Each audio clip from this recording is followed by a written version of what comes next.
Hi, it's Railway Conversations with Doc Frank. I'm Matthew Rea from the UK. Hello and welcome back to the show. My guest today is Matthew Rea from England. We didn't quite know what to talk about in this episode because you may have heard that you can get into trouble in the UK quite easily these days if you say the wrong things. So, a number of topics that we wanted to discuss didn't really come to fruition. So, I thought about the old comedy series from the US, Seinfeld, and the episode where they proposed a show about nothing. And that's how the title of this episode came about. But as you can imagine, you put two signaling people in the room and it doesn't remain a talk about nothing for long. So expect to learn information about low cost digital signaling in the UK, the eventual success of London's Elizabeth line, how to increase capacity for a railway line that's close to saturation, hybrid level 3, a form of ETCS, and the risks of bringing innovation to market. Please enjoy. But before you do, just notice that I currently have all my training courses on Black Friday offer. So how you can benefit from it is going to my training portal, which is docfranktraining.podia.com/courses. I repeat that, docfranktraining.podia.com/courses. Pick a training that suits your interest. And when you check out, apply the coupon code BF24. BF obviously standing for Black Friday. I hope you can benefit from that. And now, please enjoy my episode with Matthew Rea. Matthew, welcome to the show. Hi, Doc Frank, and welcome to you too for the UK. And let's develop on our previous podcast. Yes. We do that. Yeah, we had a previous show that's episode number 12, and now this time we do one with a little bit more preparation, but maybe not with so much structure. So we will just see where the conversation leads us. Absolutely. Well, a number of things that I wanted to talk about. I'm now very unsure whether I should talk about it as well, because obviously the very last thing I would want to do is getting you in any kind of trouble or potential trouble. I Mm, um I mean obviously there's a lot of things going on in the UK from what I'm hearing from a distance, and I'm not spending too much time looking what's happening there. yeah. But a lot of things I'm hearing are not particularly positive. Mm, Yeah, including stuff from the rail industry. And I mean, not just that high speed 2 debacle. I heard that they got Mike White on board now, um, who previously kind of rescued Crossrail or got it over the line anyway. So I would be carefully optimistic that at least he brings some kind of common sense into that whole thing. mm. Um, but other than that, I've had people from the UK asking me what the market looks like in Australia because they consider relocating because things in the UK are just not happening. Yeah. On a positive note, I did talk to people involved in the East Coast digitization program.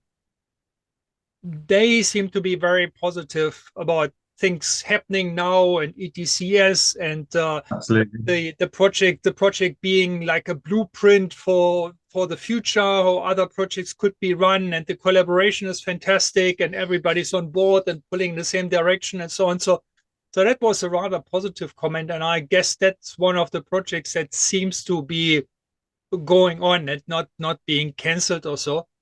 There's been lots of cutbacks, and a lot of projects have indeed been stopped. So they've been cancelled. And Yeah, that's happened quite rapidly. And that's in the rail sector. yeah, That's really what I can say about that. It's been on the news. lots of projects that have been ongoing for some time and would make a Yeah, real serious impact and effect on the travelling public in the UK. And because of a deficit and balancing of books, the government have decided that those projects would be cancelled, not put on yeah. hold, stopped. What projects have you recently been working on? Well, low cost digital railway, which is a Siemens product, which is based on modular signalling. Siemens product, which is a sort of replacement for SSI, which is West Trace trackside system, Yeah, utilizing the lock interlocking, has been rolled out across the country. So we spoke briefly about East Coast Main Line, the ETCS. So they use the yeah, WTS application for that particular rail signaling solution. And down in Cornwall, they've used the low-cost digital railway application, which is the modular signaling approach, which Siemens brought for replacement of mechanical signaling. So initially, two aspects with small object controllers that sat adjacent to the railway equipment in a similar manner to a location case. So that's being rolled out now as another solution because it's a lot cheaper. So yeah, effectively, they're running it in a slightly different model, which is utilizing more routes, more aspects on the signal to cut costs and save money in the long term, and also yeah, less cable because you're using a fiber system line side. So removing physical cables again, which is similar to the WTS application on the East Coast. But that ETCS solution, I've been doing some training for apprentices for Siemens, and we've been covering that over the last couple of days because that's at the forefront now. It's looking at how we can manage British railways because effectively over here we have equipment back from the 1880s, 1890s, right through to the 2020s. It's a lot of a lot of infrastructure, a lot of different systems, a lot of yeah, technology, and including mechanicals. So, there's a requirement to have locking fitters in 2024, a locking fitter, because we still have mechanical interlocking in the UK. So, yeah, as you mentioned, the move towards ETCS is really quite a step change. And it's a step change for those out on site as well, because those chaps that do and chapesses that do locking fitting are craftsfolk. They are people that cut pieces of metal to enable an interlocking to function as it should, to interlock and provide safe separation of trains. Whereas now, the whole interlocking function is via a box of tricks with some data, inputs and outputs, and a Silforce system managed in the cloud, a lot of it. It's really quite yeah, bizarre. Hmm. yeah, yeah. Um, this modular signaling, I mean, you mentioned simplified signals, you mentioned use of fiber optics. Um, so the modularity is that basically like you've got a standard signal which you can just then cookie cutter style across More the entire line? Yeah, more or less. I mean, if you go back to geographical systems, which were relay based, you ended up with a module which had a series of relays in, which was wired Yeah, in the factory. Yeah. And you either utilized the complete module or you reduced it depending on the aspects for the signals that were required and any routes that were taken off them. So it's a similar manner to that. Effectively, you've got a module within an object controller line side. That object controller is driven via output telegrams from the interlocking, and you connect a signal to the end of it. So the signal is driven directly via your output telegram. So it's less of a scalable system via that because effectively you're just driving an output from a module, which hmm, is really quite, and it's not simple, but it's a simplified railway system in accordance with a 930 spec geographical system, where there was a lot of redundancy within the module. So a lot of modules were built, fully populated, but not everything was utilized. So back in the day in the 60s, when those things were envisaged, you've got scalability on there, but there was a lot of redundancy. But now we're just sending a telegram via a fiber optic network, FTN, fixed telecommunications network, to the module.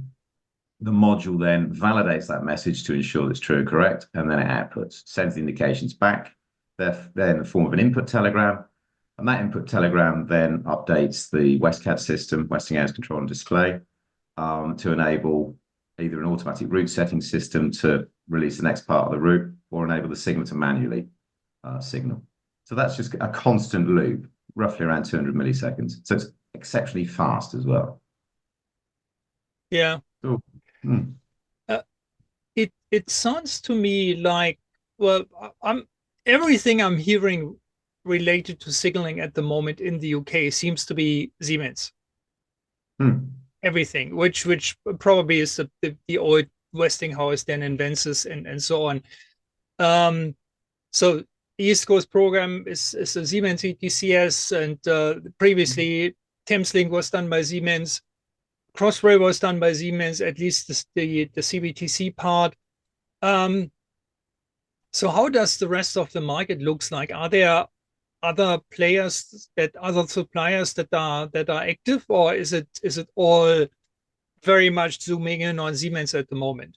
And it may be not just because they have the best ideas. I mean, if they come up with that modular signaling and they're the only ones, and that's a cost saving approach that helps the railway, then yeah, by all means. Then if they are the smartest, then they get the most orders. But Absolutely. Well, you've got the old GRIP system on Network Rail, where scheme plans were drawn up and then that particular scheme was put out to tender. So the tender process possibly would be thinking about a particular supplier, but again, when you put out to tender, that's not the case because it's got to be put out to a level playing field. So you've got the likes of Thales, which are now part of Hitachi, which were a player in certain areas, Alstom, but Siemens tend to offer Network Rail the solutions that fit the infrastructure in the UK. And that's based on, I think, as you said, the fact that Westinghouse, Invensys, and they're standing in the rail industry in the UK for the last 140, 150 years, I suppose. But yeah, yeah, again, it is all about what do these other suppliers provide, and are those solutions fit for the applications that Network Rail wish? They've all got to play yeah, due diligence from a government perspective because it's government money. But are the solutions they provide solutions that fit, as I said, the applications that are required? If they don't, then that's possibly why they're not in the market in some of the areas that we've been discussing already, because they don't have that particular solution. For Thales, for instance, with their CBTC system for Docklands Light Railway, Northern Line, so that's a particular application that Siemens don't have. I mean, Siemens run the system on the Elizabeth line. The Elizabeth line system, again, is a high-speed metro system as well. Again, that application is probably more suited to HS2, whereas the Thales system isn't able to signal trains at that level of speed. So again, it's about application of these particular systems and whether or not they're fit for purpose for those particular solutions. So yeah, yeah, we do a lot of work for Siemens. Again, we understand their systems. Siemens come back and they ask for us to supply more technical work for them. And I've got a good understanding of the way Siemens equipment works as well. It's that's where we are. I'm starting to run out of words, actually, to be honest, without starting to talk anything commercial. And then I'm going to go down another pit hole, which we don't want to do. But yeah, all interesting, all interesting. Lots of apprentices coming on as well, which is quite useful for the industry. So Siemens are taking apprentices on, Network Rail are taking apprentices on. I believe Thales were doing the apprentices as well. I haven't seen any sight of that. Elizabeth Line, so there's a lot of new employees coming on board there. So they're requiring additional instruction and training. And that's turned into a very successful railway, the Elizabeth Line. So more rail miles in the UK are travelled on that particular line than any other. And it's opened London up. I mean, from Reading out west to Shenfield out east, Abbey Wood, and out to Heathrow Airport. They've had a yeah, few problems with rolling stock, a few problems with signalling. But again, they're not signalling failures. I always say this. You get into a situation, the train stopped due to a signalling failure. It's a signalling success. The train is stationary. Yeah. So we've got safe separation of trains. It's unfortunate for those that the travelling public that happen to be on that particular train or the trains involved in that, but at least they're safe. But those that have been on the Elizabeth line, it's really quite impressive. I'm not sure whether you've actually travelled on it yet. Have you been? You've No, been on the no, no, Elizabeth no, no. line? I haven't been to the UK at all since that one opened. Yeah, Um, yeah. I'm very pleased to hear that because I don't think anybody had any doubts that Crossrail, which is now the Elizabeth line, Mm. was a great idea for London and very necessary to have a better connection between the West End and the Eastern End. But then obviously there was this long suffering from the delays, from the cost overruns, everything, and hearing that at least the end result was meeting the expectations, that's really really good. Because that's the worst thing that you can imagine. You've got a project that's late, it's more expensive than what you thought, and Mm. it doesn't give you the benefits that you were hoping for. So that would be terrible. Yeah, but if it at least brings the benefits, and if the acceptance and the usage by the traveling public is as expected or even better than expected, Mm. then beautiful. Yeah, and what I Absolutely. heard through the grapevine is that the Elizabeth line is very very busy. Yeah, Mm. so some other podcast guests said that they renamed it Lizzie line, uh, as a short form for Elizabeth, and then they renamed again the Lizzie line into the Busy line.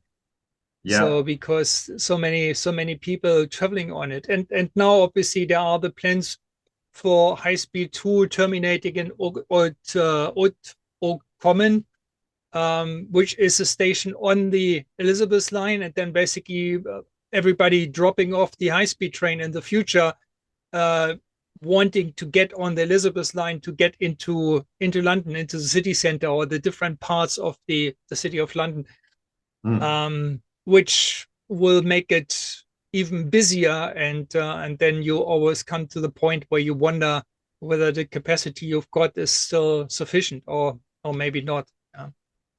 Well, as you know, it's CBTC, so there's an ability then to increase the number of trains per hour.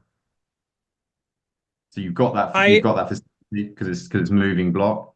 So with a fixed block system, you have the issues. But I mean, how do you feel about that? I mean, where would they go? I mean, more rolling stock? Because as soon as you well start to increase the frequency, you start to run out of trains. That's a problem that we encountered on the Northern Line when we put the cell track system on. We literally started to run out of trains. So you're yeah putting trains in the system. Yeah, you increase the frequency. Oh, hang on. We've now got a 15-minute delay in service. yeah I'm smiling. I did a presentation a few years back where I talked about capacity increase of the railway as a system, and I said, well, the first thing you need, other than a signaling system that gives you higher capacity or the provision for higher capacity, if you want to run more trains, you need more trains. And I actually Absolutely. had people coming up to me after the presentation, and they talked about what an eye opener that was. And they Mm. weren't making fun. They were literally, oh, that's a good point. Oh, we need more trains. Yeah, so we need to buy more trains. Yeah, it's Absolutely. yeah, and then the next thing is you need enough juice in the system and the traction power system to actually make all those more trains run. Yeah, that's Well, that's but it. yeah, I And mean, if you mm, have the transport demand, the patronage demand, then yes, you need more trains. If the signaling system is capable, or the entire railway system, including the signaling, is capable of running more trains. mm, And with the CBTC, it depends very much on the supplier solution. Um, it's you can't just dial up the capacity as much as you want. So normally right. you do have a system design, even for CBTC, which is designed for a certain design capacity.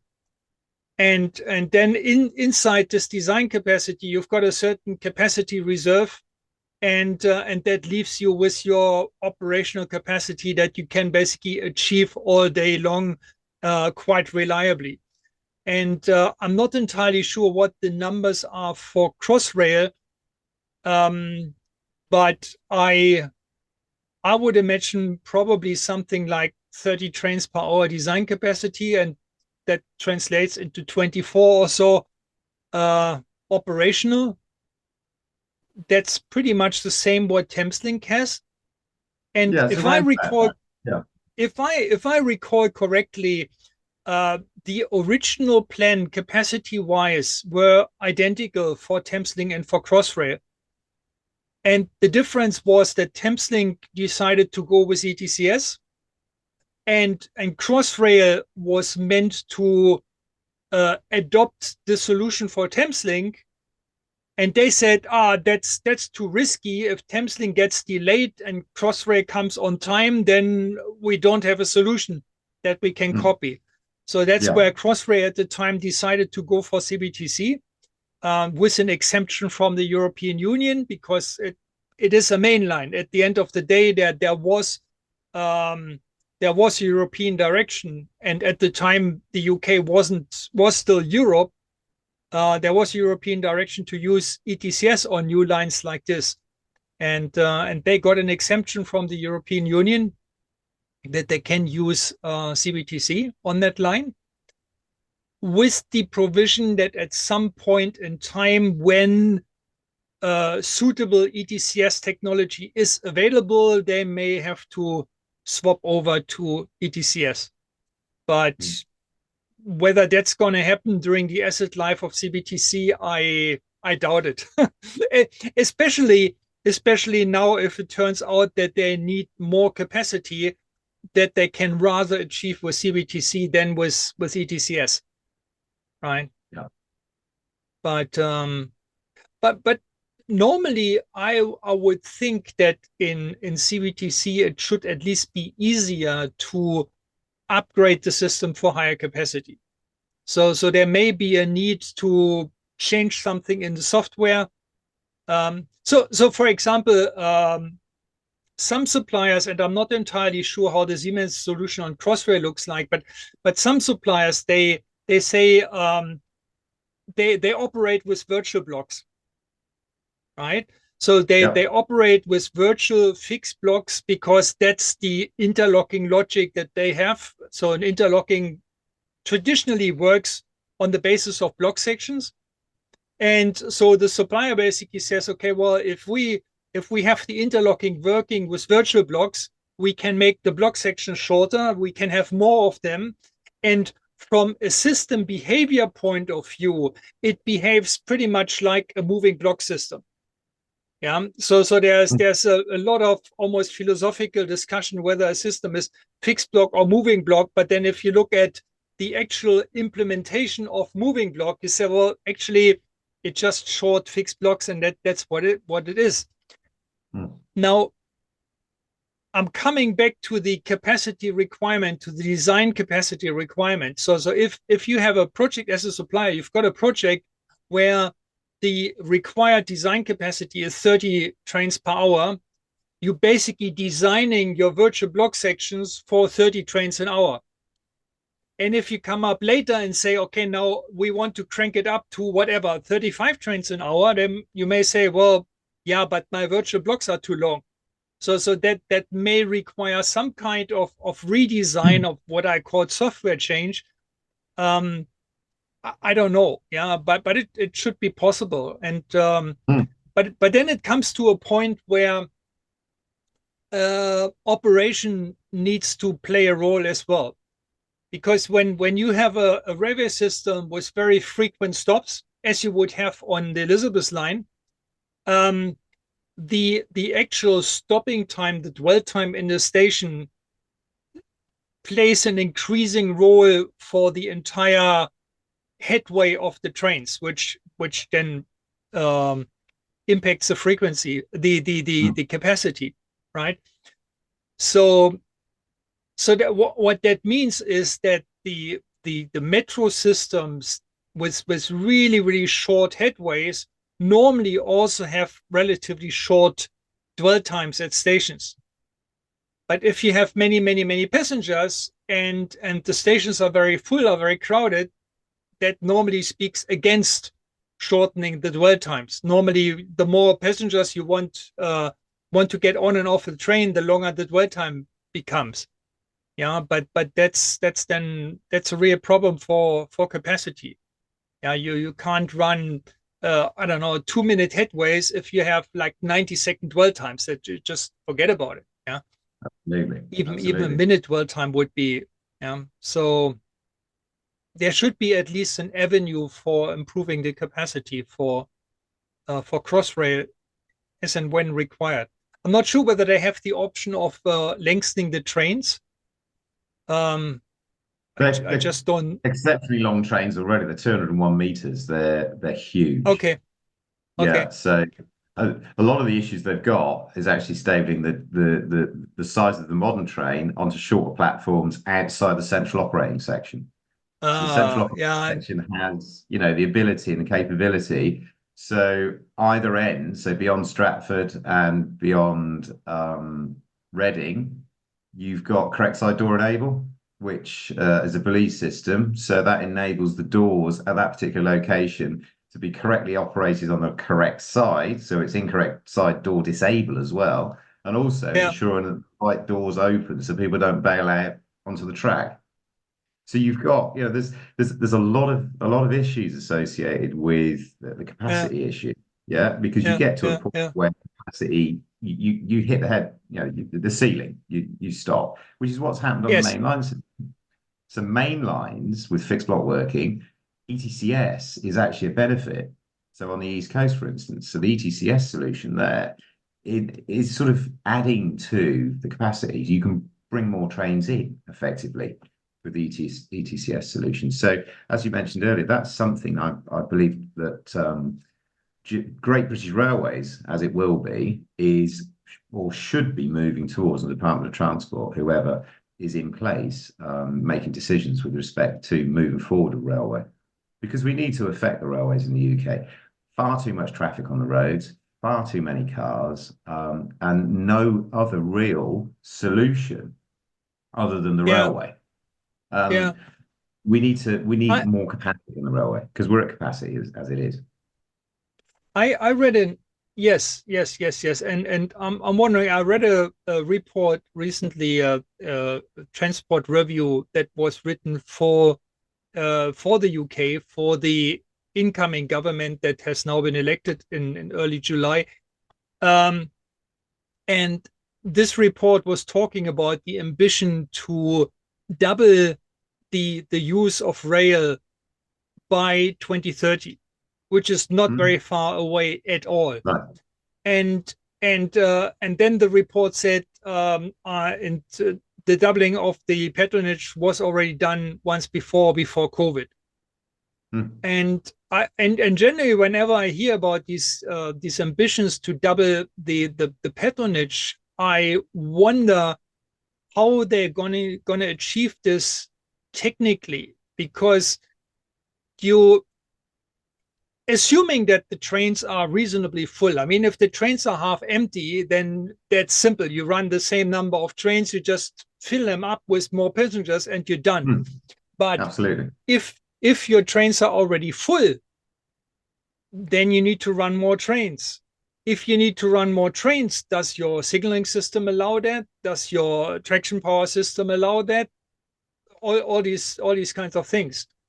So and especially when we talk about doubling, I I mean even with tricks like introducing ETCS and a more modern digital signaling system or something like that, that doesn't double your capacity. It will increase No. capacity, no questions asked, but it's not going to double it. So if train lengthening is not an option because of the platform lengths that you've got, um, then how you do it? Yeah, building additional Hmm. railway corridors in parallel to the existing ones, probably not quite. So Well, yeah, that was the I'm idea with just wondering how HS2. they're going to do it. Yeah, Yeah, sorry. the HS2, apologies for interrupting you there. The HS2 philosophy was for that, literally, wasn't it? It was to bring that corridor up to Birmingham, go up to North, and then bring off horizontally and open up avenues east-west to bring into play some new railways or railways that were abolished in the 60s or rationalized and reopen those to give more capacity. So put more Mm. people on trains. As you mentioned, COVID did impact that because the usage and patronage of the railway reduced dramatically. A lot of people Yeah. working from home, a lot of people still hanging on to that dream of living and working from home, but businesses now requesting that people come back to work. So there's been a steady increase in patronage of the railway again, people going back into offices, people going back to work. But then we've got the balance of cost as well. So the cost to the traveling public of the tickets. So that's the increase on a regular annual basis of, I think, sort of 3% plus 2%. So I think we're looking around about 5%. It's quite a large increase. So again, Yeah. are the traveling public going to be, convinced to travel on trains when are their salaries actually matching the increase in the cost of a rail ticket? So again, it's those sort of balances that need to be taken into place. But you're quite right. As soon as you start to think about increase of capacity, increase of rolling stock, increase of traction supply, you need more electricity. We're now starting to move away from the ICE, the internal combustion engine, moving over to electric cars. We've got an issue in the UK with security of energy as well. So lots of nuclear power stations have been mothballed or they've gone offline. Coal power stations have been demolished and removed from the system. So again, there's a reliance now and moving towards non-fossil fuel to produce electricity, but there's a requirement for more electricity. So that's one of the arbiters really is what's going to happen. We're going to get to a critical point where we're not going to be able to serve. I mean, I run an electric car, and my service provider for the charger at home has put on a request for being able to switch my charger off if there's an excess requirement for electricity during the evening, during the day. Again, that provides a restriction as a user. If I need my car to be charged up, or any other member of the Yeah. electric car fraternity requires their car to be charged up, and all of a sudden your service provider switches it off. Yeah, you can't go to work the next Where morning are you? because your car's not charged. Yeah. Absolutely. So there's knock-on effects, and these are all interlinked. They're inextricably linked to what can be done on the railway with capacity. You're quite right. But again, doubling, Yeah. these are all sort of percentages, aren't they? Let's increase it by 100%. But if you put figures on it and you actually look at the infrastructure and you look at how the railway network is configured, you can see that it's not impossible, but the possibilities are limited with respect to that level of increase. Yeah, well, it just needs to be qualified. Yeah, just saying face value, we double the patronage of the railway, that's our ambition. Then, well, is it everywhere? And also, Yeah. where's your starting position? I mean, if you said we already doubled the patronage before COVID, um, that probably, as you just said, brought the railway at least in parts at capacity. Yeah, so you can't really do more than that. If, however, during COVID, patronage went down by say 40%, which brings you from 100 down to 60, and now you want to double that, which brings you from 60 to 120, compared to the previous 100 baseline, you only have a 20% capacity increase and Yeah. not a 100% capacity. So plus 20% is something that is more believable, I think, than saying we're going to double it. We have an already full or busy railway at capacity or very close to capacity, and we're going to double that. Well, how? Yeah, you can't do it with signaling. You can't do it with traction power. You can't do it with building additional corridors. So how do you do that? But of course, if you say, well, there are parts of the network where railway lines were previously abolished, and now we're going to reopen that, and that opens up patronage, which was previously zero, which is now a new 100%, adding to the 100% elsewhere in the network. Then yes, of course, that's if you do it like that's fine. Yeah, I was just stumbling over it because it wasn't explained in any kind of detail or how it can be achieved. And just having a blanket statement, oh, we're gonna double the patronage in the next 6 years. I mean, 2030 is Yeah. only 6 years away. This is nothing. Mm. Yeah. If you look at the durations of building, say, a new railway line like the Elizabeth line or now High Speed 2 or so, 6 years is absolutely insufficient. It's nothing. You can't build a single project during that time frame. So and then you say, okay, well now I'm talking network wide capacity. How on earth am I going to achieve this? Yeah. Mm. So interesting. I mean, Very it's always interesting. good to have an ambition. Um, I'm just getting doubtful if it's an ambition which seems incredulous. Yeah, that's Yeah, yeah. yeah, It does, as you said, it needs full analysis and a starting point. You need the benchmark. yeah. And we have a new government in. Excuse me a moment. We have a new government in. They've only been in a number of months, and they have full access to projects that are in place. And hopefully, they're gonna, if that's their ambition, is to increase railway patronage by 100%, then they need to get on and start the work. I've done a recent podcast episode with somebody from Germany, from Deutsche Bahn, Mm. discussing what Germany currently does in order to improve the capacity of the rail network and so on. So they have a fully digital approach, which includes ETCS level 2 without signals, which enables higher capacity because you're getting rid of the limitations of a fixed block system that need Mm. protection of every block section by an optical signal, and you can't have too many signals because then the train driver has a problem with visibility. So level 2 without signals plus what they call digital interlockings, which is basically a modern or the most modern generation of interlockings that fits together well with ETCS, and also selective use of automatic train operation. So similar to what you've done on the Thameslink line in London, which also helps improving the capacity. And what I'm wondering, and I'm not sure whether you can say something about that. Um, there was an innovation with regards to ETCS, which was driven uh, largely by the UK, by Network Rail, and this is the whole concept of ETCS hybrid level 3.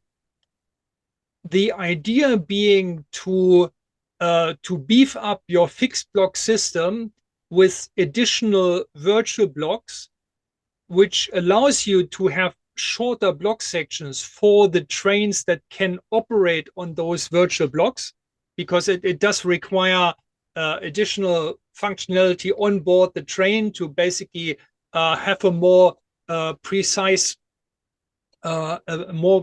position report, and that should allow for higher capacity, especially if you have more and more trains that are actually fitted that can use this feature, that can travel on these shorter virtual blocks. What I'm wondering and what I don't quite understand is that the UK was at the forefront of developing this concept. So as far as I'm concerned, it was predominantly Network Rail in the UK and ProRail in the Netherlands that set together, that got the suppliers on board, specified everything, did trial runs, all kinds of stuff, but there is no commercial application. And I just don't understand it. So we now get the very first commercial application of hybrid level 3 in the world, neither in the UK nor in the Netherlands, in India. So one of the suppliers involved in that specification of hybrid level 3 has now finally found a pilot client in India on a regional fast rail line in Delhi, in and out of Delhi. And this is where the world's first commercial application of hybrid level 3 will be.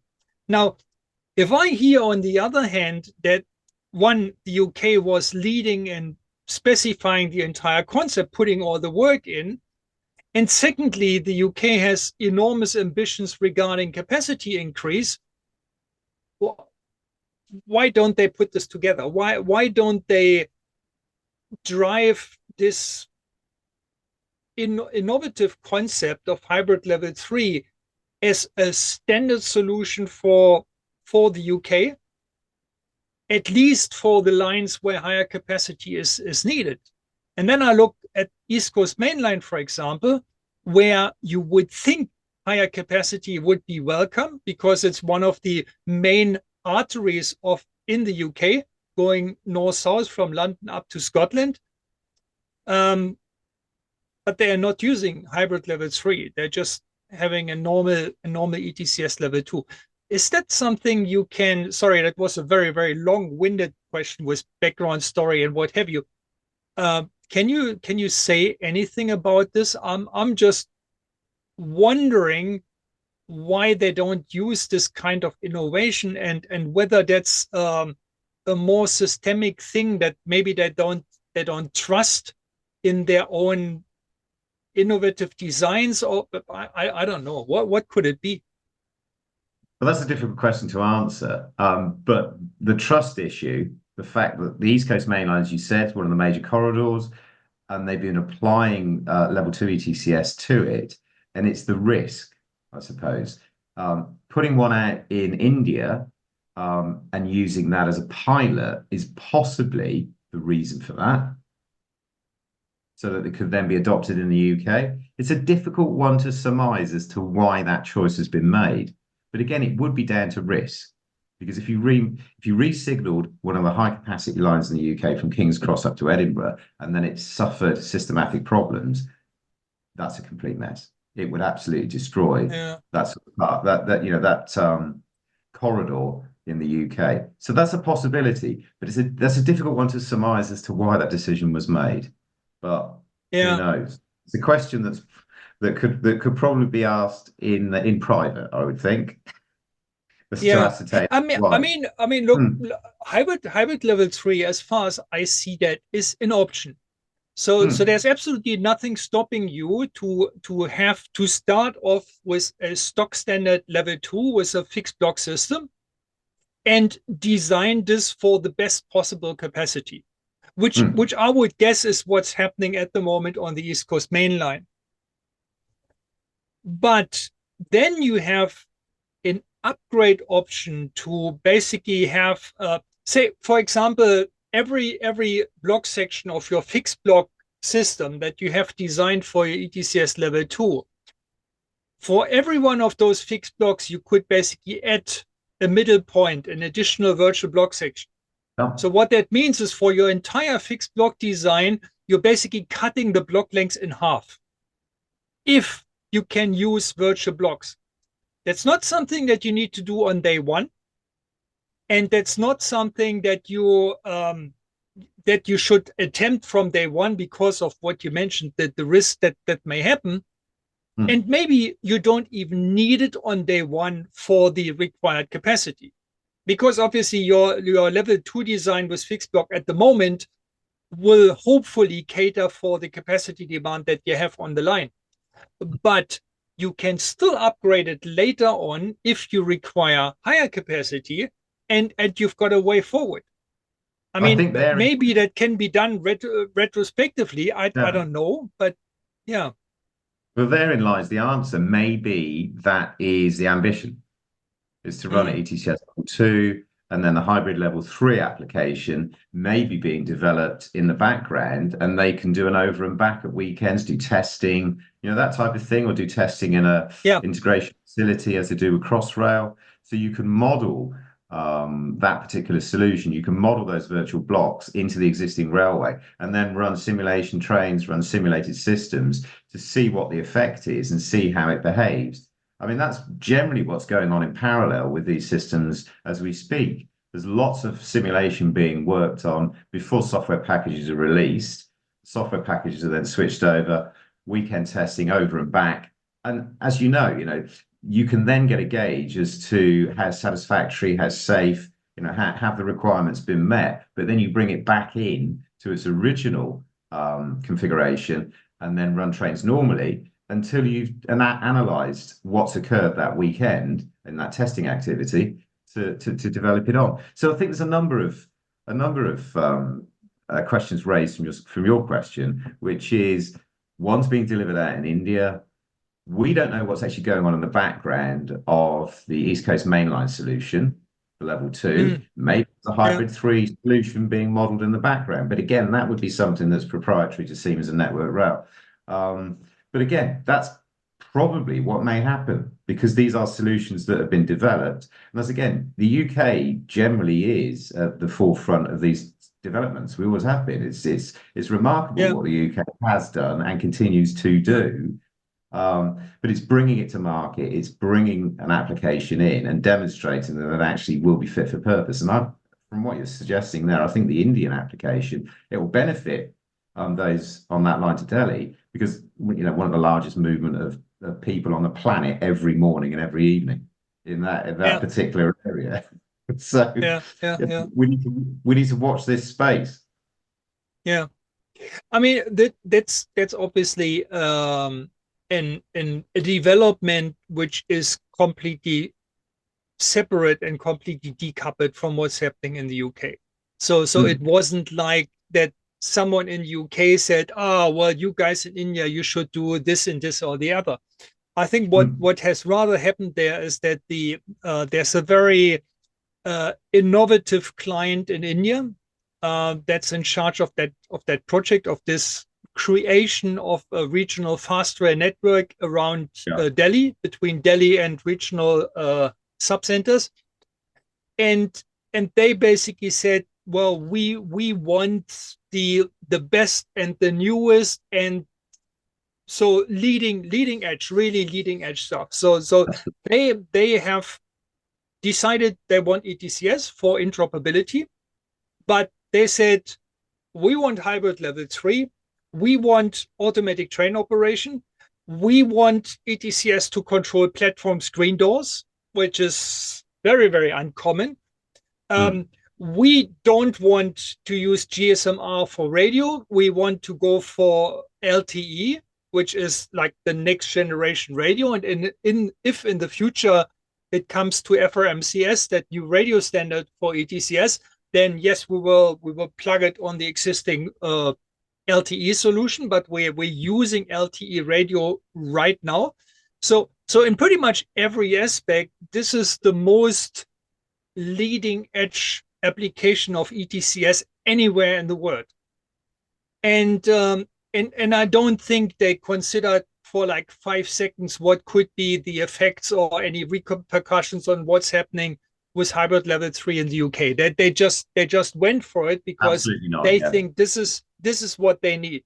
And they don't need it today because they start off operation with 20 trains an hour. And I mean, with 20 trains an hour, you can do with a conventional signaling system. This is not rocket science. Absolutely. But in the future, as you start building the network, at the moment you just have one line with 20 trains per hour. But capacity will pick up in the future, or the capacity demand from the passengers, from the patronage will pick up in the future. Also, there will be additional lines that will lead into a common trunk line in the city center of Delhi, where you suddenly see, oh, okay, well, I've got 20 trains per hour coming there. I've got another 20 trains coming from here. Now, all of a sudden, I've got a trunk in the middle where I need more capacity. And I guess this is really where they see the future potential of this hybrid level 3 solution, that they say, well, we can boost the capacity, even though we don't need it right now. Yeah, it's a bit like here in Sydney. We started off Sydney Metro. We have a CBTC for much higher capacity than what they're doing at the moment, where the peak capacity is 15 trains an hour. Simply because that's enough to transport the number of passengers that they've got. Yeah, but the system could do a lot more and will do a lot more in the future. No. So Well, absolutely. I mean, that's a railway authority that really understands what they need now and what they can achieve in the future, instead of buying a system that's got a limit on it already. You've got something that can evolve. As you said, that trunk, you can bring trains in, interoperability. So you don't necessarily need to go to the same supplier because you've got a standard there. You can bring other pieces of equipment in, so you can put it out to tender, and that's one of the great things with ECCS.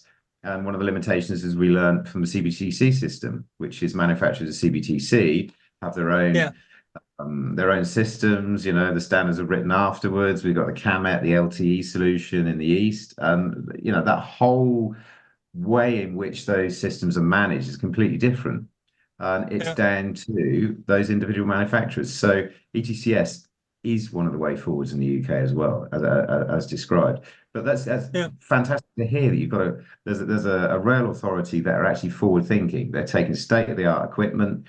They're actually thinking, right, we only need this particular capacity, but what we're going to do is future proof it. And yes, that's where we need to be. It's not about the here and now, it's where are we going to be in the future.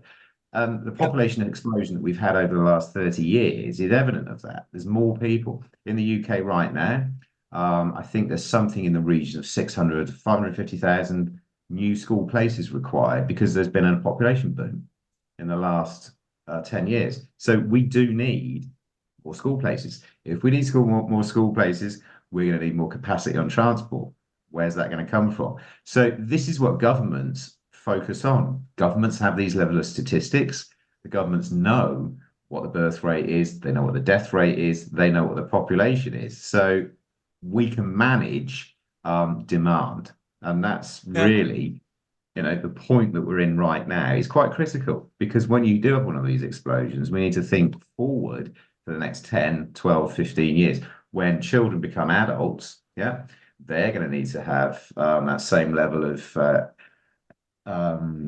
movement around in the UK, unless, of course, we go into 15-minute cities, which is going globally, isn't it? Where you have everything within a 15-minute radius of where you live, and you don't need to move around. Is it 15 or is it rather 30? I heard the 30-minute concept here. And I mean, Yeah. given the enormous commutes that many people in the UK Mm. have specifically, I mean, 15 or 30 minutes seems like complete, I don't know, dreamland or so. Yeah, I had Absolutely. I had colleagues in the UK who had daily commutes of 3.5 hours. Yeah, Yeah, it's mind-boggling. Yeah, and it and is. not And not few of them. Yeah, because they said, well, can't afford living in a city, but I happen to work there, so I'm just commuting. Yeah, so I've got my nice house in the countryside, and then I'm traveling into London or Birmingham for work. Yeah, so anyway. absolutely. Yeah, And that's where you get these sort of these funnels. So do I do it 5 days a week? Do I do it 3 days a week? Ticketing. They're looking at ticketing applications in the UK. Should we be charging these peak rail tickets? Should we be, affecting the price of tickets to really accommodate the way that people travel these days and the way that people go to work? Make it more affordable, but actually reflect on how people are actually interacting with offices these days. And it's all to do with the COVID activity over the last 4 or 5 years, or 3 years, which has affected that. But you're right. I mean, I travel extensively in the UK, and a 3 hour drive to work is just about tolerable. But if you look at the way that Network Rail managed time within the industry, you should only be traveling an hour. Yeah. So if you're running a 12-hour shift, you've got to be at home you've within that time window. And I find that quite regularly when I'm working with engineers, to be mindful of the fact that they have to finish and be gone to be back at home, because otherwise they'll contravene the working time directive. And it's about safety. you know it's really important. But we are workers. We are, especially in Britain, we do rather a lot more hours in the UK than your average European. And this has been um, bandied around for some time now. I mean, our colleagues over the La Manche in France, they have a 35-hour week. bang, that's it. But we'll Yeah. quite happily work on and do 60 hours, 70 hours. Doctors, for instance, ridiculously overworked. But they have to opt out to the working time directives as a result. We could talk on. There's these all have an impact on the railway because the railway really still is a backbone of the UK. I mean, there are more rail miles travelled in the UK now than there ever have been. Billions of passenger trips taken annually. It's remarkable, really, considering how little infrastructure there is now in accordance to in reflect to where they were pre the rationalisation of British Rail in the 1960s. But again, that was unsustainable because of the cost. Yeah, but there we are. Okay, Matthew, thanks very much for your time. I think that was a good discussion. It was a bit unstructured, but given that we previously talked about the idea to have a show about nothing, as per the Seinfeld show previously, I think it still was an interesting conversation, which I hope that the listeners like as well. So thank you very much for your time, and I'm sure we will talk again in the future. Thank you. My absolute pleasure. Thank you, Dr. Frank. Hi, it's Doc Frank again. I hope you enjoyed this episode. If you did, please share it with a friend and consider subscribing to that show. Thank you for listening.